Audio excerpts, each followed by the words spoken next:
नमस्कार एंड जोहार आप सभी को। आप सभी का स्वागत है इस पॉलिटी की क्लास में। इसमें हम लोग आगामी जेएसएससी सीजीएल की परीक्षा को ध्यान में रखते हुए इस क्रैश कोर्स की शुरुआत कर रहे हैं और आज हमारा पॉलिटी का पहला दिन है। ये जो कक्षाएं आपको जीपीएससी प्रीलिम्स के लिए हेल्पफुल होंगी और इसमें हम लोग ब्रीफली एक रिवीजन नोट्स की तरह सारे कंसेप्ट को डिस्कस करेंगे। तो ये हमारा एक रिवीजन क्लास की तरह होगा और इस रिवीजन क्लास में बहुत डिटेल्स में चर्चा नहीं करेंगे। हमारा मेंस का बैचेज है, उसमें हम लोग जो इंडियन पॉलिटी के सेक्शंस के डिटेल्स उसकी कक्षा होती है उसकी कक्षा करेंगे। इसमें हमारा नोट्स इंग्लिश मीडियम पे होगा और इसी का आपको पीडीएफ के फॉर्मेट में हमारे टेलीग्राम चैनल जो एक्सेलेंसी आईएएस है उस पर ज्वाइन करके आपको मिल जाएगा और एक्सेलेंसी आईएएस टेलीग्राम चैनल को ज्वाइन कर सकते हैं और वहाँ पर आपको फ्री मटेरियल्स वो भी डाउनलोड किया जा सकता है। तो ये जेएसएससी सीजीएल के एग्ज़ाम्स को स्पेशली ध्यान में रखते हुए ये सीरीज बनाया जाएगा और आपके ये कुछ आने वाले 4 से 5 क्लासेस में इंडियन पॉलिटी के सारे कंसेप्ट्स को डिस्कस करेंगे हम लोग। ये सीरीज आपके लिए बेनिफिशियल हो और आने वाला फ्यूचर आपके लिए मंगलमय हो। तो हम लोग चलिए आज की सीरीज की शुरुआत करते हैं। फिर से आप सभी का जोहार, आप सभी का स्वागत है इस रिवीजन क्लास नोट सीरीज में। तो आज हमारा पॉलिटी का फर्स्ट क्लास है। तो जब हम लोग इंडियन पॉलिटी की बात करते हैं इंडियन पॉलिटी में जो फर्स्ट शुरुआत है कि इंडियन कॉन्स्टिट्यूशन कब बना। इंडियन कॉन्स्टिट्यूशंस को बनाने के लिए किस बॉडी को जिम्मेदारी दिया गया था ना। इंडियन कॉन्स्टिट्यूशन को बनाने के लिए हमारे कॉन्स्टिट्यूएंट असेंबली को जिम्मेदारी दिया गया था और कॉन्स्टिट्यूएंट असेंबली ने 26 नवंबर 1949 को इस इंडियन कॉन्स्टिट्यूशन को अडॉप्ट किया और वो कॉन्स्टिट्यूशन कब इनफोर्स हुआ, कब लागू हुआ, 26 जनवरी 1950 को। तो ये पहला डेट याद रखेंगे कि जो इंडियन कॉन्स्टिट्यूशन है वो इंडियन कॉन्स्टिट्यूशन कॉन्स्टिट्यूएंट असेंबली ने बनाया था और वो इंडियन कॉन्स्टिट्यूशन कब लागू हुआ, 26 जनवरी 1950 को। क्योंकि जो हम लोग इंडियन पॉलिटी का सिलेबस की चर्चा करेंगे here you have to know about the constitution of India. इसी से रिलेटेड आपको क्वेश्चन पूछे जाएंगे और इसके वेरियस प्रोविजंस के बारे में आपको जानकारी होनी चाहिए।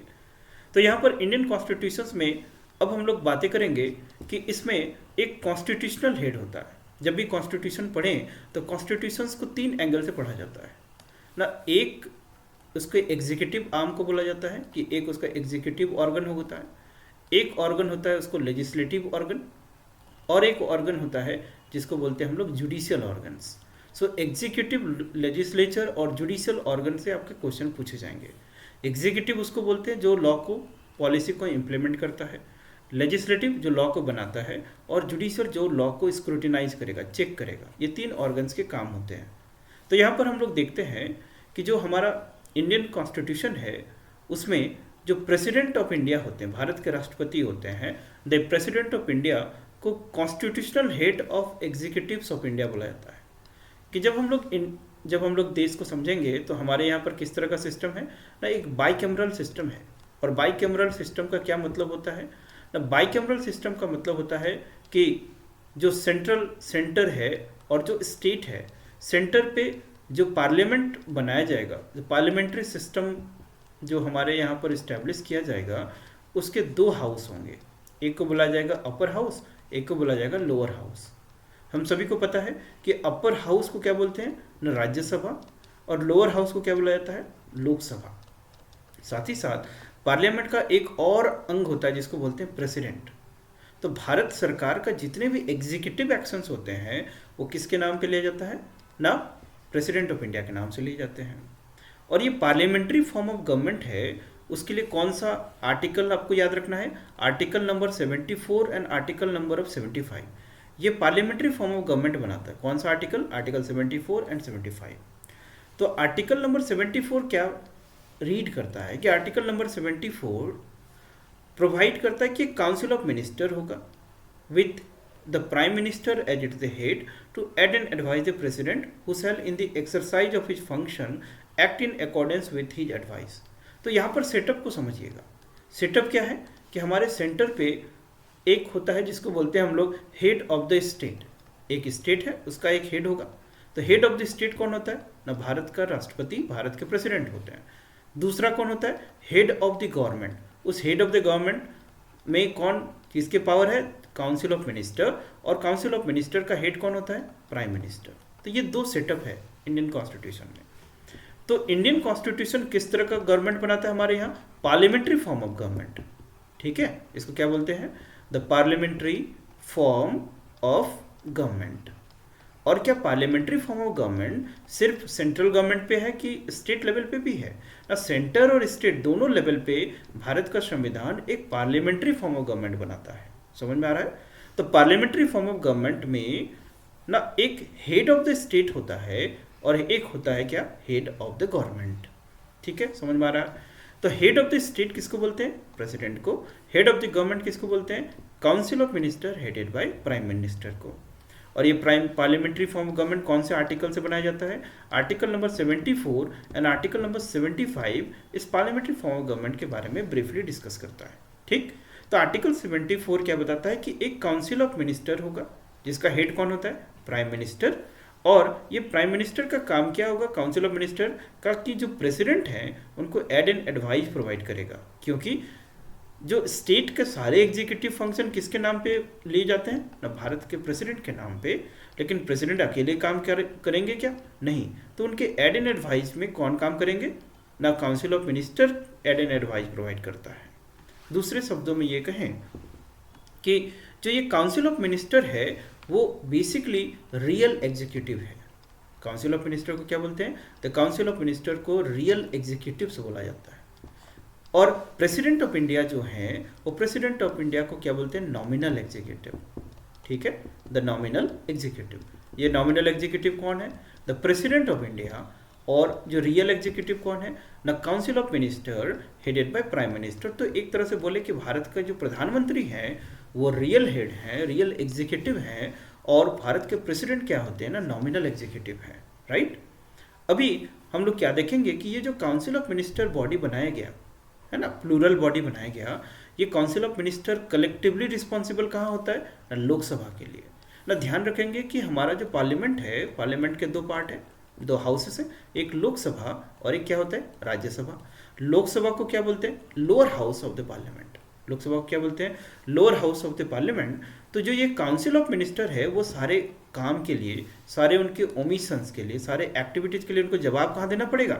लोकसभा में देना पड़ेगा।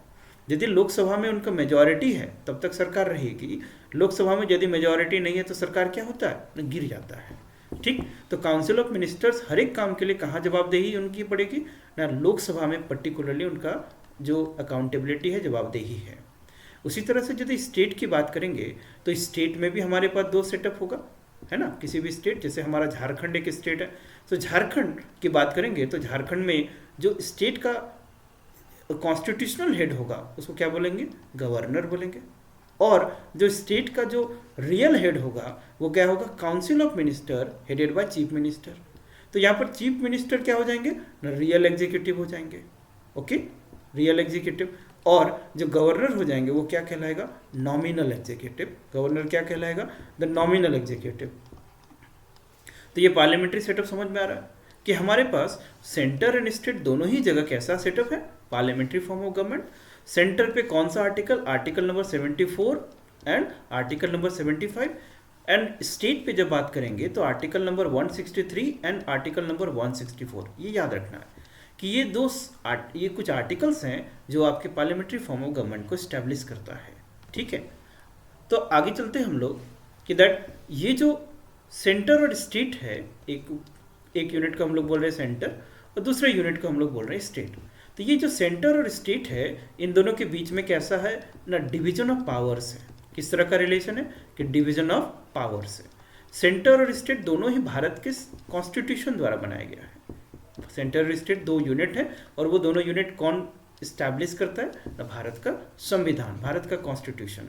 तो भारत का कॉन्स्टिट्यूशन क्या है? ना, सुप्रीम है। हर चीज का क्रिएशन कहाँ से होता है? ना, कॉन्स्टिट्यूशन से। इसलिए कॉन्स्टिट्यूशन को किस नाम से जानते हैं हम लोग? ना, कॉन्स्टिट्यूशन को बोलते हैं क्रिएटर, है ना। भारत के संविधान को क्या बोला जाता है? क्रिएटर। और जो भी इंस्टीट्यूशन है जैसे लेजिस्लेचर, एग्जीक्यूटिव, जुडिशरी, वो क्या कहलाता है? क्रिएशन। ओके, सो भारत का संविधान क्या है? क्रिएटर है। भारत के और भी इंस्टीट्यूशन, लेजिस्लेचर, एग्जीक्यूटिव, जुडिशरी, ये सब क्या कहलाते हैं? क्रिएशन कहलाते हैं। और भारत का संविधान लिमिटेड गवर्नमेंट पे बेस्ड है कि अनलिमिटेड? ना, लिमिटेड गवर्नमेंट। उसी को क्या बोलते हैं हम लोग? कॉन्स्टिट्यूशनलिज्म। उसी को क्या बोलते हैं हम लोग ना कॉन्स्टिट्यूशनलिज्म, राइट। यहाँ तक समझ में आया बच्चों कि कॉन्स्टिट्यूशन ऑफ इंडिया क्या है ना, क्रिएटर है। ये किस प्रिंसिपल पे बेस्ड है, कॉन्स्टिट्यूशनलिज्म का मतलब लिमिटेड गवर्नमेंट के प्रिंसिपल पे बेस्ड है, और ये क्रिएटर ही है, सारे इंस्टीट्यूशन को बनाता है। सो उसमें से हम लोग क्या देख रहे हैं कि सेंटर एक इंस्टीट्यूशन है, एक एंटिटी है, स्टेट एक एंटिटी है, और ये दोनों किस तरह से रिलेटेड है, डिवीजन ऑफ पावर्स। तो जब दो एंटिटी, एक को सेंटर और स्टेट बोलेंगे, दोनों डिवीजन ऑफ पावर से रिलेटेड हो, उसी को हम लोग बोलते हैं फेडरेशन। उसी को क्या बोलते हैं हम लोग, द फेडरेशन। तो व्हाट इज फेडरेशन या फेडरलिज्म, एक मॉडल, एक टर्म होगा, दैट इसको क्या बोलेंगे अपन लोग ना, फेडरलिज्म। व्हाट इज फेडरलिज्म ना, when the two entity centre and state are interlink together, एक दूसरे से रिलेटेड होते हैं, किस तरह से, डिवीजन ऑफ पावर से, शेयर डिवीजन ऑफ पावर ना, सेंटर का अलग पावर डिफाइंड है, स्टेट का अलग पावर डिफाइंड है। तो ये जो रिलेशन है इसी को क्या बोलते हैं हम लोग, फेडरलिज्म, ठीक। तो यहाँ पर हम लोग क्या देखेंगे कि कुछ बातें, नई बातें सीखने को मिलेगा कि constitution of India distribute the legislative power between parliament and state legislature ना, सेंटर और स्टेट के बीच में लॉ मेकिंग बॉडी को क्या बोलते हैं, सेंटर पे लॉ मेकिंग बॉडी को बोला जाता है पार्लियामेंट, राइट, और स्टेट पे जो लॉ मेकिंग बॉडी होता है that is known as legislative assembly. उसको क्या बोलते हैं अपन लोग, द लेजिस्लेटिव असेंबली। जैसे हमारे झारखंड में क्या है, लेजिस्लेटिव असेंबली है, द विधान सभा, और पार्लियामेंट जैसे कि वहाँ पर क्या है ना, संसद, राइट। तो संसद है और लेजिस्लेटिव असेंबली माने विधान सभा है। तो विधान सभा, ओके, जिसको हम लोग क्या बोलेंगे, ये लॉ बनाने के लिए जिम्मेदार है, संसद लॉ मेकिंग के लिए रिस्पॉन्सिबल है। तो ये किन किन सब्जेक्ट पे लॉ बनाएगा, इसका डिस्ट्रीब्यूशन कौन करेगा ना, जो संविधान है, क्रिएटर है, वही दोनों के बीच में डिवाइड करेगा कि आप किस सब्जेक्ट पे लॉ बना सकते हैं, आप किस सब्जेक्ट पे लॉ बना सकते हैं। तो संविधान डिस्ट्रीब्यूट करता है किस तरह का ना, लेजिस्लेटिव सब्जेक्ट को, है ना, यहाँ पर लिखा हुआ है द लेजिस्लेटिव पावर्स। दूसरा कि दैट एक टर्म यहाँ पर देखने को मिलेगा जिसको बोलते हैं हम लोग रेसिडुअल पावर।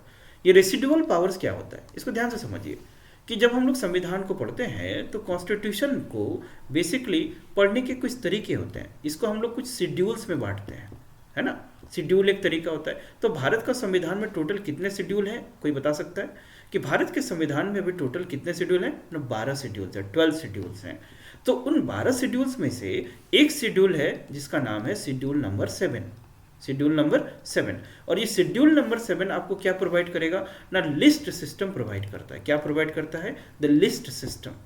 ये लिस्ट सिस्टम क्या है ना, list system basically 3 fold list provide करता है कि एक होता है यूनियन लिस्ट, एक होता है स्टेट लिस्ट, और एक को बोलते हैं कंकरेंट लिस्ट। तो लिस्ट सिस्टम आपको कितने लिस्ट प्रोवाइड करता है, 3 fold list, union list, state list and concurrent list. ये लिस्ट इनेबल करता है कि यूनियन लिस्ट पे कौन लॉ बना सकता है ना, यूनियन गवर्नमेंट, स्टेट लिस्ट पे कौन लॉ बनाएगा, स्टेट गवर्नमेंट, और कंकरेंट लिस्ट ऐसे सब्जेक्ट होते हैं जहां पर union government plus state government दोनों ही लॉ बना सकता है।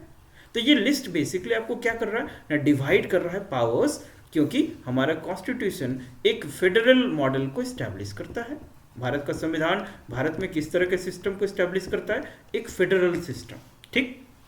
आगे चले ना, इन लिस्ट सिस्टम में यदि कोई टॉपिक छूट गया, कोई टॉपिक है जो इस लिस्ट सिस्टम में नहीं आया, दो any topic which is outside the list system, उसको क्या बोलते हैं हम लोग ना, रेसिडुअरी पावर्स। उसको सब्जेक्ट को क्या बोलते हैं अपन लोग ना, रेसिडुअरी सब्जेक्ट, रेसिडुअरी पावर।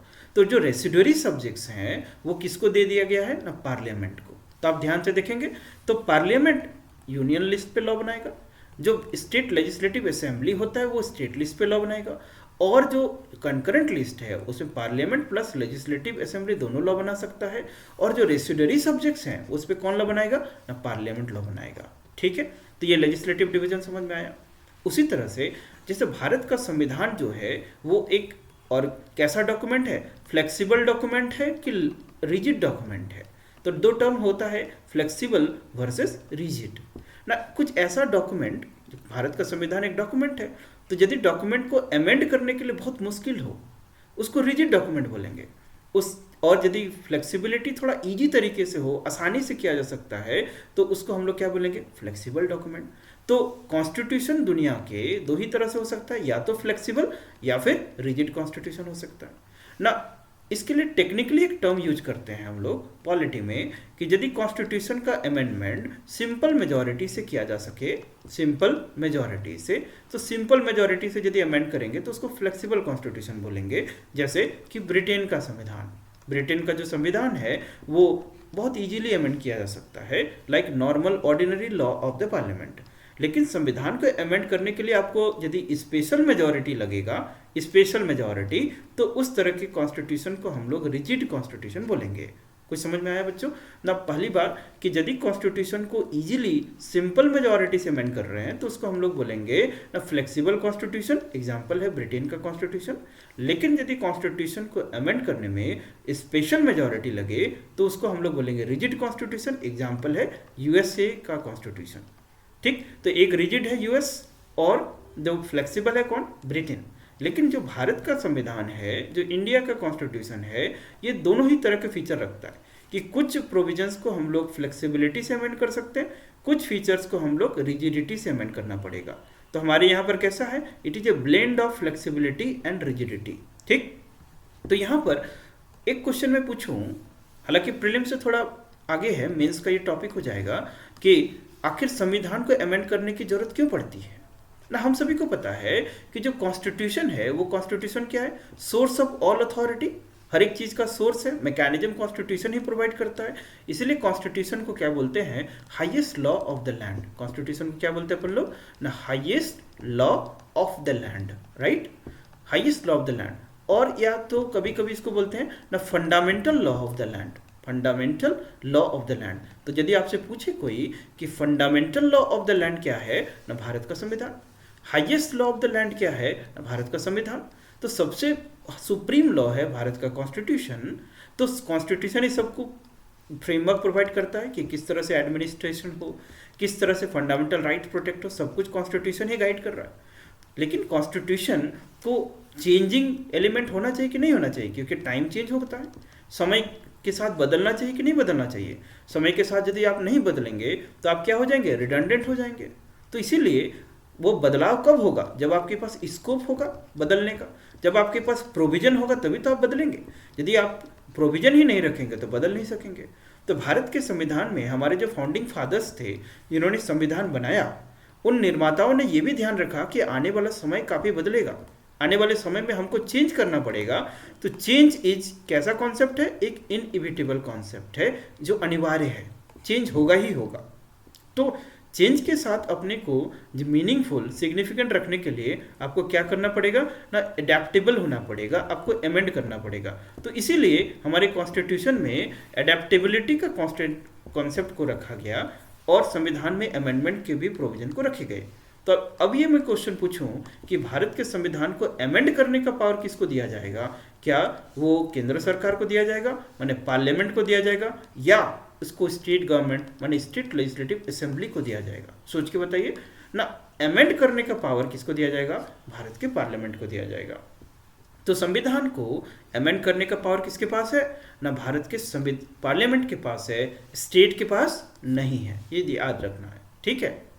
अब आगे चलते हैं कि जब हम लोग इंडियन यूनियन की बात करते हैं, यहाँ पर लिखा हुआ है इंडियन यूनियन।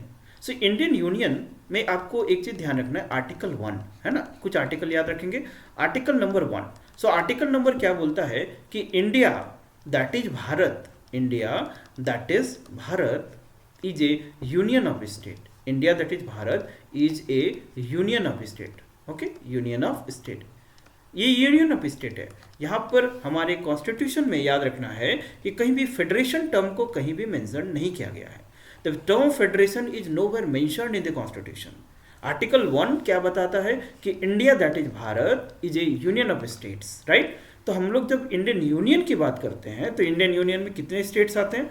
28 स्टेट्स हैं। और कितने यूनियन टेरिटरीज हैं ना? 8 यूनियन टेरिटरीज हैं, ठीक है। यूटी इसको बोलते हैं और इसको स्टेट बोलते हैं। तो अभी हमारे भारत में कितने स्टेट्स हैं टोटल? कितने राज्य हैं? 28 राज्य हैं। और कितने यूनियन टेरिटरीज हैं? 8 यूनियन टेरिटरीज हैं। तो आप इसको ध्यान से समझेंगे और याद भी कर लेंगे, मैप में लोकेट कर लेंगे कि कौन कौन से स्टेट्स हैं, उनका कैपिटल कहाँ है, और ये कौन कौन से यूनियन टेरिटरीज हैं, उनका कैपिटल कहाँ है।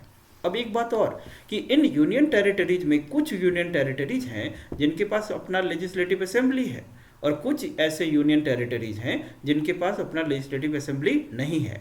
यूनियन टेरिटरी को हिंदी में क्या बोलते हैं ना, केंद्र शासित प्रदेश। ठीक है, तो ये समझ में आता है। जैसे आप लेजिस्लेटिव असेंबली किन किन यूनियन टेरिटरी के पास है, दिल्ली के पास है ना, ये केंद्र शासित राज्य है। उसी तरह से पुडुचेरी के पास है ना, पुडुचेरी के पास। उसी तरह से अभी रिसेंटली कौन बना, जम्मू कश्मीर, उसके पास है। ठीक, तो ये ऐसे यूनियन टेरिटरीज है 3 जिनके पास अपना दैट लेजिस्लेटिव असेंबली है। ठीक है, तो आगे चलते हैं हम लोग। Let's talk about this citizenship. एक बेसिक इंट्रोडक्शन हुआ संविधान के बाद। तो संविधान के बाद हम लोग ये देखेंगे कि हमारे यहाँ नागरिकता प्राप्त करने का क्या क्या तरीका होता है, नागरिकता क्या है, सिटीजनशिप क्या है। ठीक, तो कॉन्स्टिट्यूशन ऑफ इंडिया हमें किस तरह का सिटीजनशिप प्रोवाइड करता है, सिंगल सिटीजनशिप की डुअल सिटीजनशिप। जैसे आप अमेरिका चले जाएंगे, कभी जाने का मौका मिला तो अमेरिका में डुअल सिटीजनशिप होता है। एक आप यूनियन के मतलब फेडरल गवर्नमेंट के सिटीजन होंगे, प्लस आप जिस स्टेट में होंगे उसमें स्टेट सिटीजनशिप लेना पड़ेगा, राइट। तो वहाँ किस तरह का सिटीजनशिप है, डुअल सिटीजनशिप है। लेकिन इंडिया में कॉन्स्टिट्यूशन आपको किस तरह का सिटीजनशिप प्रोवाइड करता है, सिंगल सिटीजनशिप। ये सिटीजनशिप से क्या बेनिफिट है, क्या मतलब होता है ना, कोई भी पर्सन मीनिंगफुल या कोई भी पर्सन की आइडेंटिटी किन किन चीज़ों पे डिपेंड करती है ना, उसके क्या क्या सिविल राइट्स हैं, है ना, सिविल राइट्स हैं, और उसके क्या क्या पॉलिटिकल राइट्स हैं, सिविल राइट्स हैं, प्लस उसके क्या क्या पॉलिटिकल राइट्स हैं। तो सिविल राइट और पॉलिटिकल राइट बहुत इंपॉर्टेंट है, बहुत मैटर करता है। जैसे एक छोटा सा एग्जांपल बताएं कि आप लोग सुने होंगे, दैट इज कॉल्ड एक रोहिंग्या मुस्लिम्स, है ना, रोहिंग्या। सो रोहिंग्या मुस्लिम्स की बात करें तो रोहिंग्या मुस्लिम्स को म्यांमार में इतने क्लींजिंग के चलते, इन सब चीज़ों के चलते हमेशा न्यूज में रहते हैं कि इनके पास सिटीजनशिप नहीं है। हम सब भारत के नागरिक हैं तो हमारे पास सिविल राइट्स हैं, पॉलिटिकल राइट्स हैं, हम एक सिक्योर कंडीशन में रहते हैं, हम लोग एक के पास फंडामेंटल राइट्स हैं। लेकिन ये बहुत इंपॉर्टेंट है आपको आइडेंटिटी के लिए, आपको रहने के लिए। तो भारत का संविधान एक कॉमन सिंगल सिटीजनशिप प्रोवाइड करता है। इसका मतलब है कि आप इंडिया के किसी भी कॉर्नर पे रहें, आप झारखंड में रहें, दिल्ली में रहें, आप किसी भी कॉर्नर पे रहें, आपको समान सिविल और पॉलिटिकल राइट्स हैं। ठीक है, इसका मतलब ये हुआ। तो किस तरह का सिटीजनशिप है, we have the single citizenship, right. आगे बढ़े हम लोग ना, एक और कॉन्सेप्ट देखेंगे कि ये जो सिटीजनशिप है बेसिकली ये क्या हम लोग का संविधान में डायरेक्ट मेंशन है कि किस तरह से एक्वायर करना है, कितने तरीके से करना है ना। इसके लिए आपको एक अमेंडमेंट याद रखना पड़ेगा जिसको बोलते हैं सिटीजनशिप एक्ट 1955। तो सिटीजनशिप अमेंडमेंट एक्ट आपको ग्राउंड प्रोवाइड करता है कि कितने तरीके से सिटीजनशिप को एक्वायर किया जा सकता है, जिसको हम लोग क्या बोलते हैं, एक्विजिशन ऑफ सिटीजनशिप, और कितने तरीके से सिटीजनशिप को टर्मिनेट किया जा सकता है, मतलब डिप्राइव किया जा सकता है। तो कौन सा एक्ट है इसके लिए ना, सिटीजनशिप एक्ट 1955। ठीक, तो सिटीजनशिप एक्ट 1955 में क्या क्या ग्राउंड्स हैं आपको सिटीजनशिप एक्वायर करने के लिए ना, एक्विजिशन के कुछ कुछ ग्राउंड्स हैं, जैसे बर्थ, याद रखना है, birth, descent, registration, birth, descent, registration, naturalization and incorporation of territory, right. ये कुछ 5 तरीके हैं किसके अंतर्गत, सिटीजनशिप एक्ट 1955 के तहत, जिसके तहत कोई भी पर्सन सिटीजनशिप एक्वायर कर सकता है। उसी तरह से सिटीजनशिप अमेंडमेंट एक्ट में टर्मिनेशन माने डिप्राइव करने के कितने ग्राउंड है, 3, है ना, that is renunciation, deprivation and termination. तो यदि सिटीजनशिप खोना है, खोने के कितने ग्राउंड होते हैं, 3। सिटीजनशिप पाना है, उसके कितने ग्राउंड होते हैं, 5। ये याद रखना है, ठीक है, ये बहुत फैक्ट है। अब उसी तरह से हम लोग देखेंगे कि ये जो सिटीजनशिप चैप्टर है, ये सिटीजनशिप कौन कौन से आर्टिकल्स हैं ना, आर्टिकल नंबर 5 से लेके आर्टिकल नंबर 11 तक आपका सिटीजनशिप के ग्राउंड्स हैं। कॉन्स्टिट्यूशन में याद रखना है, ये बहुत ही इंपॉर्टेंट है, वेरी वेरी इंपॉर्टेंट, कि जो आर्टिकल नंबर 5 से लेके आर्टिकल नंबर 11 तक आपको नागरिकता से रिलेटेड चीज़ें हैं, आपको मतलब सिटीजनशिप से रिलेटेड चीज़ें हैं। और सिटीजनशिप में कौन सा एक्ट आपको ध्यान रखना है, सिटीजनशिप एक्ट 1955, ठीक है, याद रहेगा। और अब हम लोग सिटीजनशिप समझने के बाद क्विकली हम लोग देखते हैं कि फंडामेंटल ड्यूटीज, 3 टॉपिक बहुत ही इंपॉर्टेंट होगा। एक होगा फंडामेंटल राइट्स, जिसको शॉर्ट में FR बोलेंगे। दूसरा होता है DPSP, directive principles of states policy, ये बहुत ही इंपॉर्टेंट है, राज्य के नीति निर्देशक तत्व और साथ में that is called fundamental duties, ये भी आपके लिए बहुत इंपॉर्टेंट है और एग्जाम में जो इससे क्वेश्चन पूछा ही जाता है, that's why these are very very important, right. So fundamental duties की बात करते हैं, तो ये फंडामेंटल ड्यूटीज बेसिकली क्या हमारे संविधान में ओरिजिनल कॉन्स्टिट्यूशन में था क्या? नहीं, ये फंडामेंटल ड्यूटी जोड़ा गया है। कब जोड़ा गया है? 1976 में जोड़ा गया है। किस अमेंडमेंट के तहत? याद रखेंगे 42nd अमेंडमेंट एक्ट 1976, है ना। 42nd अमेंडमेंट एक्ट 1966, इसको शॉर्ट में आगे हम लोग 42nd CAA लिखेंगे। ये 1976 में हुआ था। आप एक कॉमन सेंस रखेंगे कि भारत के कॉन्टेक्स्ट में जितने भी नेगेटिव चीज़ें हुई, माने थोड़ा लिमिटेड हुआ, वो 42nd अमेंडमेंट एक्ट 1976 में हुआ। इसलिए इसको कभी कभी मिनी कॉन्स्टिट्यूशन बोलते हैं, मिनी कॉन्स्टिट्यूशनलिज्म बोलते हैं, है ना, मिनी कॉन्स्टिट्यूशन, कि मतलब इतने चीज़ें चेंजेस की गई कि मतलब एक तरह से संविधान का कुछ एक मिनिएचर वर्जन लिख दिया गया।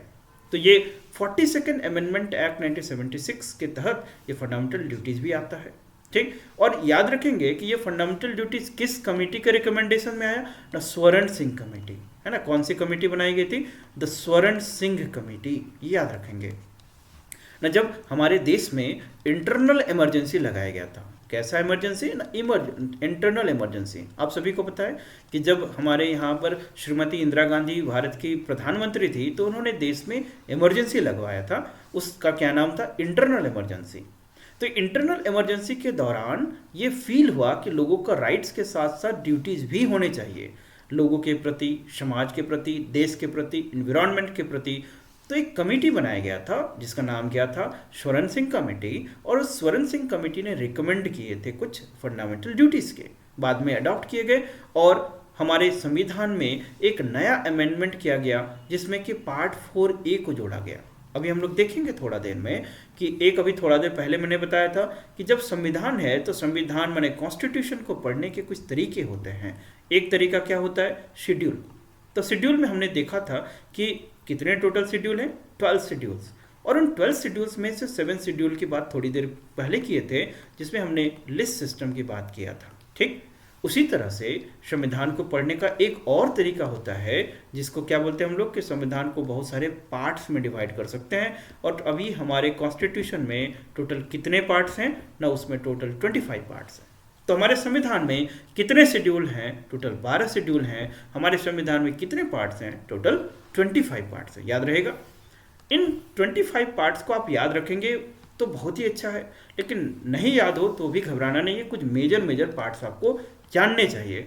जैसे उसमें से एक इंपॉर्टेंट पार्ट है पार्ट 4A। तो पार्ट 4A अब किससे रिलेटेड है? फंडामेंटल ड्यूटी से रिलेटेड है। उसी तरह से थोड़ा पहले जब देखते तो पार्ट 3 होगा। पार्ट 3 किससे रिलेटेड है? फंडामेंटल राइट से रिलेटेड है। पार्ट 4 ये किससे रिलेटेड होगा? ना, ये DPSP से रिलेटेड होगा। और यही पार्ट 4A ये किससे रिलेटेड है? ना, फंडामेंटल ड्यूटी से रिलेटेड है।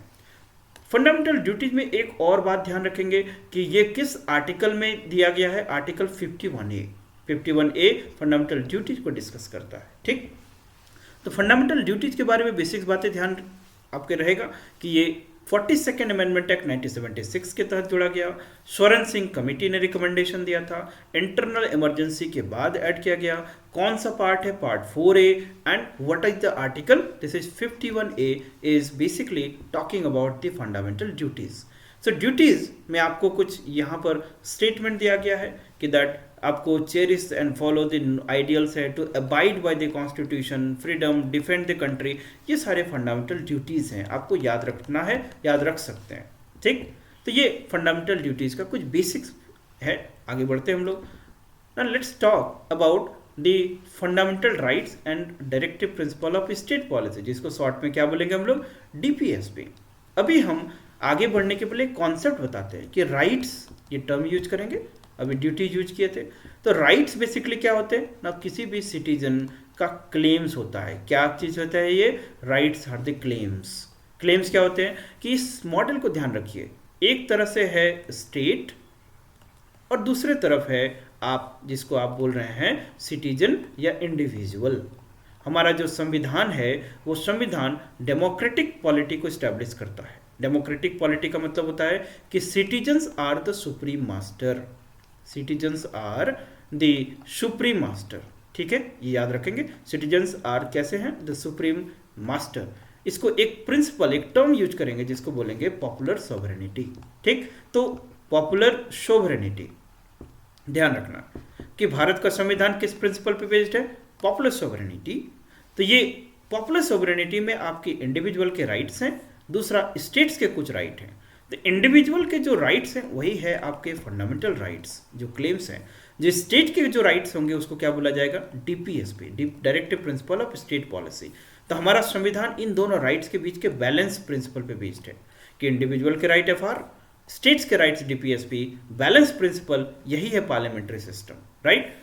अभी क्या बताना था कि ये राइट्स दो तरह के होते हैं, एक को बोलते हैं हम लोग जस्टिसिएबल राइट, याद रखना है, एक को बोला जाएगा जस्टिसिएबल और एक को बोला जाएगा नॉन जस्टिसिएबल, राइट। एक को बोलते हैं जस्टिसिएबल और दूसरे को क्या बोलते हैं, नॉन जस्टिसिएबल। ना कुछ ऐसे राइट्स है जो वायलेट हुआ तो सुप्रीम कोर्ट माने जुडिशरी बाध्य है उसको इन्फोर्स करने के लिए, उसको जस्टिसिएबल राइट बोलेंगे। और ऐसे राइट्स जिनके इन्फोर्समेंट के लिए सुप्रीम कोर्ट बाध्य नहीं है उसको नॉन जस्टिसिएबल राइट्स बोलेंगे। तो जस्टिसिएबल राइट्स में किसको रखा जाता है, ना फंडामेंटल राइट्स को जस्टिसिएबल राइट्स में रखते हैं, और डीपीएसपी को किस में रखा जाता है, ना नॉन जस्टिसिएबल राइट्स में रखते हैं। ठीक है, ये इस चीज को ध्यान में से सेट कर लेना है कि जस्टिसिएबल राइट्स कौन हुआ, ना जस्टिसिएबल राइट्स माने फंडामेंटल राइट्स, और नॉन जस्टिसिएबल राइट्स का मतलब हो गया डीपीएसपी।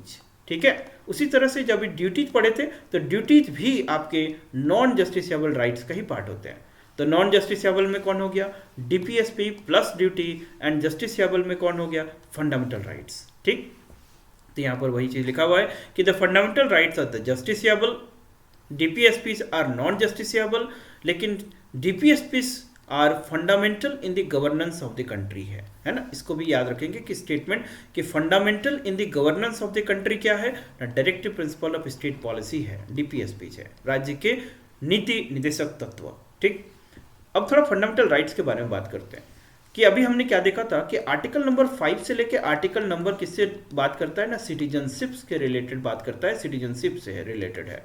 अब आर्टिकल नंबर 12 से लेके 35 तक आपके फंडामेंटल राइट्स हैं। हर किसी इंडियंस को जानना चाहिए कि उनके मौलिक अधिकार क्या है। तो पहली बात, फंडामेंटल राइट कौन से पार्ट पे मेंशन है, पार्ट 3 ऑफ इंडियन कॉन्स्टिट्यूशन में मेंशन है। और आपके पास कितने फंडामेंटल राइट्स हैं ना, आपके पास 6 फंडामेंटल राइट्स हैं। पहला, राइट टू इक्वालिटी। ये right to equality article number 14 से लेके 18 तक है, याद रखेंगे कि राइट टू इक्वालिटी कौन से आर्टिकल से, आर्टिकल नंबर 14 से 18 तक है। सो आर्टिकल नंबर 14, 15, 16, 17, 18 इतने सारे आर्टिकल राइट टू इक्वालिटी के अंदर आता है। ठीक, तो अभी आर्टिकल नंबर 14 के पहले 12 होगा और आर्टिकल नंबर 13 होगा। तो आर्टिकल नंबर 12 क्या बताता है ना, स्टेट का डेफिनेशन है, स्टेट के बारे में बताता है। आर्टिकल नंबर 13 लॉ को डिफाइन करता है। आर्टिकल नंबर 13 किसको डिफाइन करता है, लॉ। आर्टिकल नंबर 12 किसको डिफाइन करेगा, स्टेट। फिर 14 से लेके 18 तक आपकी क्या है, राइट टू इक्वालिटी है, राइट। सेकंड जो फंडामेंटल राइट है वो क्या है, राइट टू फ्रीडम। और ये राइट टू फ्रीडम कौन कौन से आर्टिकल्स में है, आर्टिकल नंबर 19 से लेके आर्टिकल नंबर 22। कौन कौन से, 19, 20, 21, 22, ये आपके कौन कौन से राइट है ना, राइट टू फ्रीडम। और राइट टू फ्रीडम में कितने आर्टिकल्स होते हैं ना, राइट टू फ्रीडम में बेसिकली 6 आपके राइट्स हैं। कितने टोटल राइट्स हैं, 6 राइट्स हैं। पहला, freedom of speech and expression. दूसरा, असेंबली। तीसरा, एसोसिएशन। चौथा, मूवमेंट। पांचवा, रेसिडेंस। एंड छठा, दिस प्रोफेशन। ठीक, तो आपके पास फ्रीडम, राइट टू फ्रीडम में कितने राइट्स हैं, 6 राइट्स हैं। Freedom of speech and expression, assembly, association, movement, residence and profession. ठीक है, उसके बाद नेक्स्ट जो राइट है उसकी बात करते हैं, इसका नाम है राइट अगेंस्ट एक्सप्लॉयटेशंस। और राइट अगेंस्ट एक्सप्लॉयटेशंस में कौन सा आर्टिकल है, article number 23 and article number 24। So article number 23 and article number 24 ये किससे रिलेटेड है, that is right against exploitation, माने चाइल्ड लेबर, ह्यूमन ट्रैफिकिंग, इससे आपको कौन प्रोटेक्ट करता है, article number 23 and article number 24। ठीक, उसी तरह से फोर्थ जो राइट है आपका वो fundamental right, freedom of conscience, profess and free profess, माने ये राइट टू रिलीजन है, फ्रीडम ऑफ रिलीजन है। So freedom of religion article number 25 से लेके आर्टिकल नंबर 28 तक है, ठीक है। तो 25, 26, 27, 28 ये किससे रिलेटेड है? Right to freedom of religion से रिलेटेड है। उसी तरह से एक फिफ्थ जो फंडामेंटल राइट है, this is called right to cultural and educational rights. इसमें 2 आर्टिकल्स आता है, that is article number 29 and article number 30। यहाँ पर आर्टिकल नंबर 29 ध्यान रखेंगे कि ये मेजॉरिटी प्लस माइनॉरिटी दोनों के लिए है, और आर्टिकल नंबर 30 जो है वो ओनली फॉर माइनॉरिटी है, ओनली फॉर माइनॉरिटी है, ठीक है।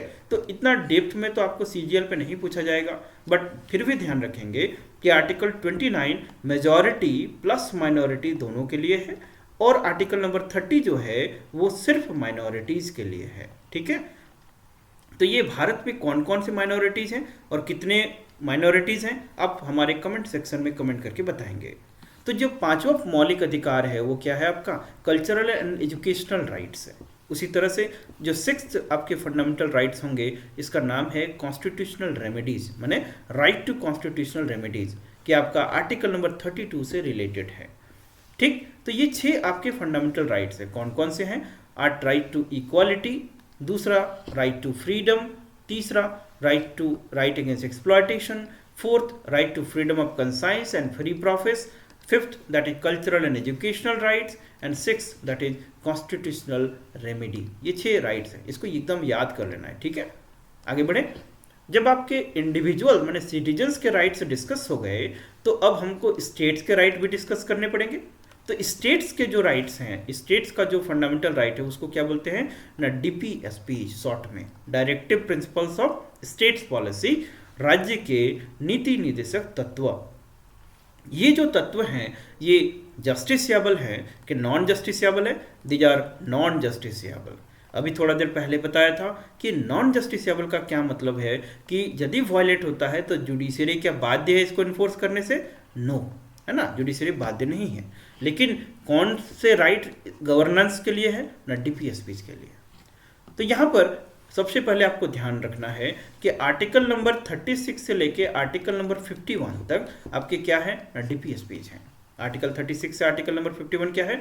डीपीएसपीज है, ठीक। तो आर्टिकल 36 किससे बात करेगा ना? अब ये स्टेट को पहले डिफाइन करेगा। आर्टिकल 37 क्या बात करेगा कि दैट ये सारे जो राइट्स हैं ये सारे फंडामेंटल प्रिंसिपल ऑफ गवर्नेंस हैं। इसको क्या बोलते हैं? The fundamental in governance. DPSP को बोलते हैं कि these are the fundamental instruction और प्रिंसिपल्स इन गवर्नेंस। तो आर्टिकल 37 ये बोलता है कि ये फंडामेंटल्स हैं किसमें न? गवर्नेंस के प्रोसेस के लिए। 36 स्टेट को डिफाइन करेगा। देन 38 क्या करता है कि state to secure a social order for the promotion of welfare of the people. एक कंसेप्ट थोड़ा सा बताते हैं कि आपको हेल्प होगा चीज़ों को समझने में कि आखिर डीपीएसपी को ये सारे राइट्स स्टेट को राइट क्यों दिए गए हैं ना? भारत एक कैसा स्टेट है ना? भारत का संविधान भारत में एक वेलफेयर स्टेट की बात करता है। भारत का संविधान भारत में किस तरह के स्टेट की बात करता है? कि वेलफेयर स्टेट। तो वेलफेयर स्टेट उसको बोलते हैं जिसमें स्टेट जो है, गवर्नमेंट है, वो लोगों के लिए काम करेगा, लोगों के बेनिफिट के लिए, लोगों के एम्पावरमेंट के लिए काम करेगा। तो जो वेलफेयर स्टेट है तो उसको इनेबल करना पड़ेगा, तभी तो वो काम कर पाएगा। उसको पावर देना पड़ेगा, उसको अथॉरिटी देना पड़ेगा। तो ये डीपीएसपी स्टेट्स को इनेबल करता है, इसलिए डीपीएसपी को क्या बोलते हैं अपन लोग? Enabling provision. इसको क्या बोलते हैं? Enabling provision. तो it empowers the state with the power of action, ठीक है। तो उसमें से हम लोग देख रहे हैं कि आर्टिकल नंबर 38 जो है वो state to secure a social order for the promotion of welfare of the people, एक अच्छी सोसाइटी को डेवलप करना, ये आर्टिकल 38 के तहत बात होती है। 39 में बात करेंगे कि that certain principle of policy to be followed by the state. 39 में क्या बात होती है ना? बहुत सारे बातें हैं, जैसे इक्वल वेज की बातें हैं, इक्वल माने पेड वर्क की बातें हैं, ये आर्टिकल 39 में बात होती है, ठीक है। उसी तरह से आर्टिकल 39A अभी रिसेंटली एडेड है कि that to equal justice and free legal aid to the poor, ये बात होती है कि आर्टिकल 39A में, कि जैसे जब हम लोग बात करते हैं कि justice delayed is the justice denied, क्या बात करते हैं कभी कभी कि justice delayed is the justice denied, right. क्यों? क्योंकि मान लीजिए कोई केस है, उसकी सुनवाई होते होते आपके 50 साल लग गए या कैसे 30 साल लग गए, तो फिर जस्टिस इतना डिलेड हो गया कि उस जस्टिस का बहुत मतलब नहीं रह गया।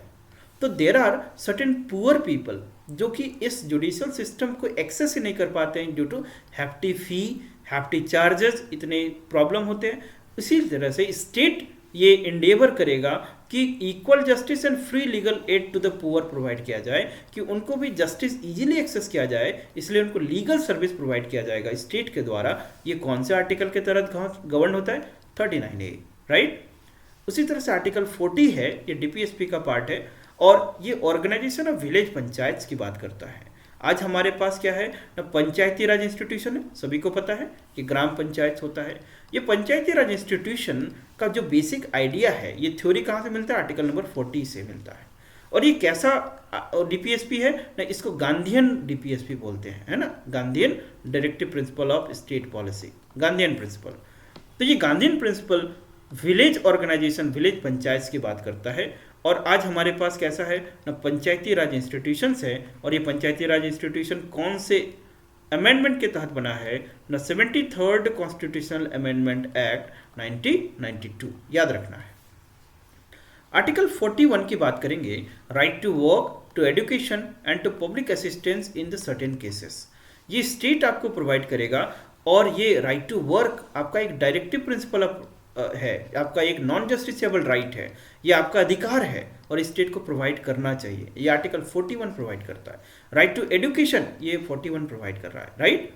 आर्टिकल 42 की बात करेंगे तो to provide the just and human condition of work and maternity relief की बात कर रहा है, ये कि जो हम लोग राइट टू वर्क, ये तो हो गया आपका एक राइट, लेकिन सिर्फ वर्क नहीं, आपको कंडीशन ऑफ वर्क कैसा होना चाहिए? ह्यूमन कंडीशन ऑफ वर्क, है ना। जैसे आपके पास लीजर पीरियड होने चाहिए, एकदम नॉइजी पीरियड नहीं होना चाहिए, आप अपने सोशल लाइफ को भी जी सकें, क्योंकि जॉब का ऑब्जेक्टिव सिर्फ एक्सप्लॉयटेटिव मेजर्स नहीं है, it should be empowering, it should be enabling. तो जॉब के लिए human condition of job provide करना, वो भी just condition of job provide करना, hygienic condition of job provide करना, इंश्योरेंस प्रोवाइड करना, ये सब भी स्टेट माने आर्टिकल 42 के तहत है, राइट। तो ये justiciable, non justiciable part of right है। जैसे कोई महिला है, वो that is during the hours of pregnancy उनको मैटरनिटी रिलीफ प्रोवाइड करना, ये सब इनेबलिंग क्लॉज है ना, किसके लिए ना, डीपीएसपी के तहत। आर्टिकल 43 पे देखते हैं ना, article 43 living veg etcetera for worker की बात करता है कि जो वर्कर हैं वो वेज के लिए काम करें और उनको जस्ट वेज मिलना चाहिए, उनको कोई पार्शियल पेमेंट ऐसा नहीं मिलना चाहिए, राइट।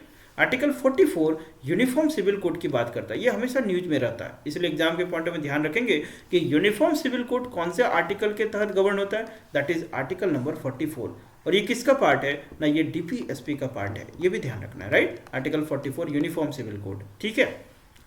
ये यूनिफॉर्म सिविल कोड पे हमारे चैनल पे ऑलरेडी एक कंप्लीट डिटेल वीडियो है, कोई देखना चाहे तो उसको देख सकता है, ओके। हम लोग आगे चलते हैं। उसी तरह से आर्टिकल 45 है, it is for the provision for early childhood care and education of children below the age of the 6 year, है ना। जो भी 6 साल से कम बच्चे हों उनको आपको free that is educational facility care provide करना, ये आर्टिकल 45 के तहत किया जाता है। जैसे आप सभी जानते हैं कि पहले क्या चलता था, सर्व शिक्षा अभियान, अभी उसको क्या बना दिया गया ना, समग्र शिक्षा अभियान। क्या बोलते हैं अभी? समग्र शिक्षा अभियान। और यू मस्ट नो कि there is right to education act that is 2009, right to education act 2009 जो आपको एजुकेशन राइट प्रोवाइड करता है। तो यहाँ देख रहे हैं कि आर्टिकल 45 ना 6 ईयर के पहले जो अर्ली चाइल्डहुड केयर और उसके एजुकेशन की फैसिलिटी, उसके प्रोविजंस की बात कर रहा है आर्टिकल 45, ठीक है। उसी तरह से 46 बात करेंगे ना, promotion of educational and economic interest for SC, ST and other weaker section. जो समाज पे जो सोसाइटी के वीकर सेक्शंस होते हैं, वीकर और वल्नरेबल सेक्शन, लाइक स्पेशली दिया हुआ है scheduled caste, scheduled tribes and other weaker section. Other weaker section में किसको रख सकते हैं आप? जैसे अभी न्यूज में आप लोग सुनते होंगे, there is a community called third gender community, है ना। थर्ड जेंडर कम्युनिटी का नाम जानते हो, जिसको हम लोग कभी कभी क्या बोलते हैं, ट्रांसजेंडर कम्युनिटी। तो ट्रांसजेंडर कम्युनिटी का एसिमिलेशन कब होगा? जब उनका एजुकेशनल एम्पावरमेंट होगा, कब होगा? जब उनका इकोनॉमिक एम्पावरमेंट होगा। कब होगा? जब उनका पॉलिटिकल एम्पावरमेंट होगा। तो ये भी कौन प्रोवाइड करेगा? ना स्टेट प्रोवाइड करेगा। Under which article? आर्टिकल 46। तो आर्टिकल 46 वीकर सेक्शन के एम्पावरमेंट के लिए एजुकेशनल अपॉर्चुनिटी, इकोनॉमिक अपॉर्चुनिटी, ये सब काम करेगा स्टेट। तो that is article number 46, right. 47 की बात करें तो 47 में क्या बात हो रहा है कि that to raise the level of nutrition and standard of living to improve the public health. जैसे कि दैट न्यूट्रिशनल सिक्योरिटी बोलते हैं इसको, है ना, क्या बोलते हैं उसको? Nutritional security. कि किसी भी कंट्री में जो सबसे बड़ा एसेट होता है, जो सबसे बड़ा रिसोर्स होता है, उसको क्या बोलते हैं हम लोग?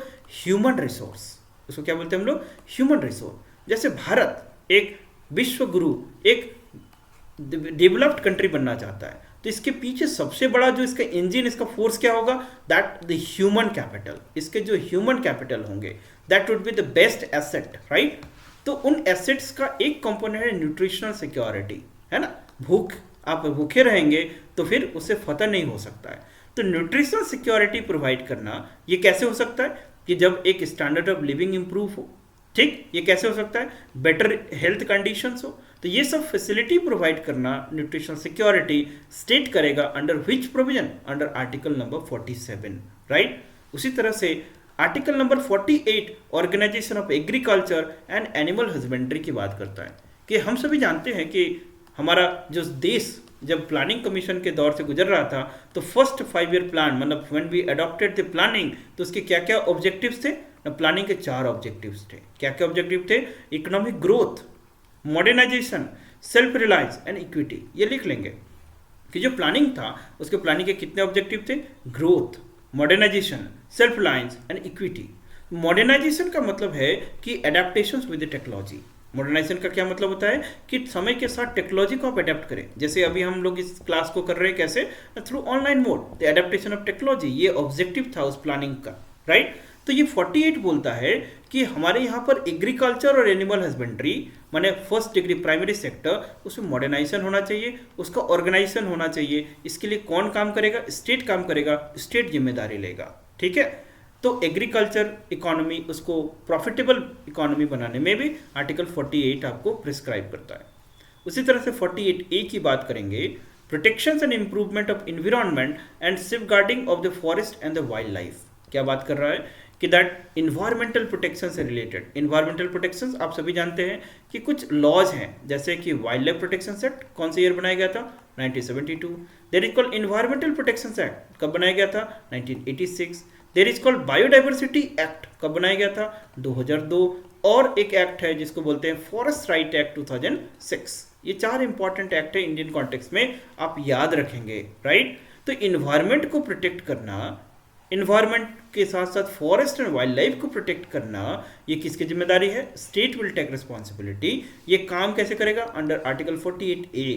और पास्ट में ये सारे लॉ बनाए गए हैं, राइट। तो 48A किससे रिलेटेड है? Improvement of environment, wild life and forest से रिलेटेड है। आर्टिकल 49 की बात करें, protections of monuments and places and the objects of the national importance. जैसे आप दिल्ली जाते हैं, लाल किला घूमते हैं, तो लाल किला को मेंटेन, रख रखाव का काम, जो भी नेशनल इंपॉर्टेंस है, मॉन्यूमेंट्स होंगे, उनके रख रखाव का जिम्मेदारी ये कौन करेगा? ना स्टेट करेगा, स्टेट इनेबलिंग प्रोविजन। और ये कौन सा आर्टिकल? आर्टिकल 49, ठीक है। तो मॉन्यूमेंट्स किससे रिलेटेड है? आर्टिकल 49 से रिलेटेड है। उसी तरह से आर्टिकल 50 की बात करेंगे ना, separation of judiciary from the executive, ये बात करते हैं। इसको ध्यान से समझिए कि जब भी हम लोग गवर्नमेंट की बात करते हैं, व्हाट इज गवर्नमेंट? सरकार। तो गवर्नमेंट के 3 अंग होते हैं, कौन कौन से? लेजिस्लेचर, है ना, पहला अंग का क्या नाम है? लेजिस्लेचर। दूसरा एग्जीक्यूटिव, और एक अंग है जिसको क्या बोलेंगे? जुडिशरी। ना 3 अंग है गवर्नमेंट के, लेजिस्लेचर, एग्जीक्यूटिव एंड जुडिशरी। तो ये तीनों ना इक्वल डिवीजन ऑफ पावर्स पे काम करता है ना। तीनों के बीच में कैसा डिवीजन है? Horizontal division of powers. कोई भी एक दूसरे के डोमेन में नहीं जाएगा। तो ये यदि एक दूसरे के डोमेन में चला जाएगा तब इसी को क्या बोलते हैं? केंद्रीयकरण, सेंट्रलाइजेशन। और ये सेंट्रलाइजेशन तो बैड है, क्योंकि राजशाही में यही होता था, सेंट्रलाइजेशन। तो ये आर्टिकल 50 बात करता है कि धीरे धीरे ये जुडिशरी और एग्जीक्यूटिव फंक्शन सब अलग हो, जिससे कि स्पेशलाइज एक्टिविटी की तरह काम हो और ज़्यादा अच्छे से काम हो, राइट। तो आर्टिकल 50 क्या बात करेगा? Separation of judiciary from executive, right. उसी तरह से आर्टिकल 51 की बात करें तो article 51 promotion of international peace and security की बात करता है ना, इंटरनेशनल पीस एंड सिक्योरिटी की बात करता है। तो आज हम लोग क्या देखें कि आज की क्लास में हम लोगों ने ये देखा कि हमारा जो संविधान है वो संविधान कब बना, संविधान के कितने डिफरेंट आयाम्स होते हैं, सिटीजनशिप्स के बारे में बात किया हम लोगों ने, उसी तरह से फंडामेंटल ड्यूटीज़ की बात किया, फिर हम लोग फंडामेंटल राइट्स की बात किए और ब्रीफली हम लोग DPSP directive principle of state policy की बात की। तो ये हमारा पहला क्लास था, इसमें हम लोगों ने आज डीपीएसपी तक बात किया। कल फिर हम लोग देखेंगे कि आगे के प्रोविजन, पार्लियामेंट्री सिस्टम, पार्लियामेंट, फिर वेरियस कमिटीज एंड फिर जुडिशरी, यहाँ तक हम लोग बातें करेंगे। ये आपका quick revision notes, session notes होगा। इसके पीडीएफ को हमारे Telegram channel excellency IAS, okay, इसी नाम से है एक्सेलेंसी आईएएस, वहाँ पर जाके आप टेलीग्राम चैनल को इंस्टॉल कर लें। आपको फ्री मटेरियल वहाँ से डाउनलोड कर सकते हैं, वीडियो आपको फ्रीली अवेलेबल मिल जाएगा। और हमारे चैनल को सब्सक्राइब जरूर कर लें। इस रिवीजन क्लास में हम लोग डिटेल्स में नहीं जाएंगे, क्योंकि उसको डिटेल्स के लिए फिर आप हमारे मेंस कोर्स को ज्वाइन करें, एप्लीकेशंस को डाउन करें और वहाँ पर आप चीज़ों को कर सकते हैं। आने वाला जेएसएससी सीजीएल का एग्जामिनेशन होने वाला है, इस क्विकी सेशन में आपको बहुत हेल्प होगा। डिफरेंट सब्जेक्ट्स के वीडियोज आएंगे, स्पेशली अभी पॉलिटी की क्लासेस आपके 4-5 क्लासेस में ब्रीफली रिवाइज कर दिया जाएगा। और उसके बाद कुछ क्वेश्चन आयर सेशन होगा, जिसमें कि हम लोग पीवाईक्यू सॉल्व करेंगे, फिर साथ ही साथ कुछ सैम्पल पेपर सॉल्व करेंगे। और जब तक आपका आने वाला समय में एग्जाम ना हो, तब तक आप एक क्वेश्चन मोड में रहेंगे, ताकि ब्रशअप हो सके, चीज़ें आपका रिवाइज हो सके। तो कल फिर मिलते हैं इन रिमेनिंग सब्जेक्ट्स के साथ और आने वाले क्लास में और नए कंसेप्ट को सीखेंगे। तब तक हमारे चैनल के साथ बने रहिए। जय जोहार, जय झारखंड, जय भारत।